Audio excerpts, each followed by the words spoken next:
ইবলিস যখন যুক্তি দিল আল্লাহর বিধানের বিরুদ্ধে, তখন এই একটা যুক্তির বিনিময়ে ইবলিসের 4টা পুরস্কার হয়েছিল। পুরস্কার না তিরস্কার সেই বিচার আপনারা করবেন। আমি বিষয়গুলির বিবরণ আপনাদের সামনে চলে ইবলিসকে সাজদা দেওয়ার আদেশ করার আগে ইবলিস আল্লাহর ইবাদত বন্দেগী করেছিল ৮০,০০০ বছর। তাফসীরে কুরতুবী শরীফে উল্লেখ আছে ইবলিস আল্লাহর ইবাদত করেছিল কতদিন? ৮০,০০০ বছর। ৮০,০০০ বছর আল্লাহর ইবাদত করার পরে আল্লাহ ইবলিসকে সমস্ত পৃথিবীর রাজত্ব দান করেছিলেন।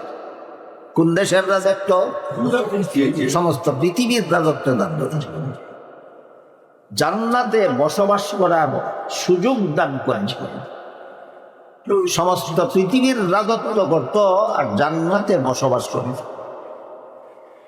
যখনই আল্লাহর হুকুমের বিরুদ্ধে যুক্তি দিল, তখনই তার ৮০,০০০ বছরের ইবাদতের সওয়াব ধ্বংস হয়ে গেল। কতদিনের ইবাদতের সওয়াব গেল? সমস্ত পৃথিবীর রাজত্ব তার হাত থেকে ছিনিয়ে নেওয়া হলো, জান্নাত থেকে বহিষ্কার করে দেওয়া হলো। দেখেন পুরস্কারগুলি বলেন, ৮০,০০০ বছরের ইবাদত গেল, পৃথিবীর রাজত্ব গেল, জান্নাত থেকে বহিষ্কৃত হলো। ভবিষ্যতের জন্য, ভবিষ্যতের চিরকালের জন্য আল্লাহর অভিশাপের অধিকারী হল, অভিশপ্ত।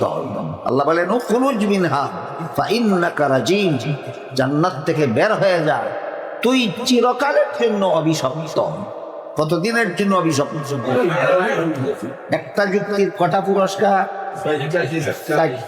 পুরস্কার তিরস্কার যেটাই।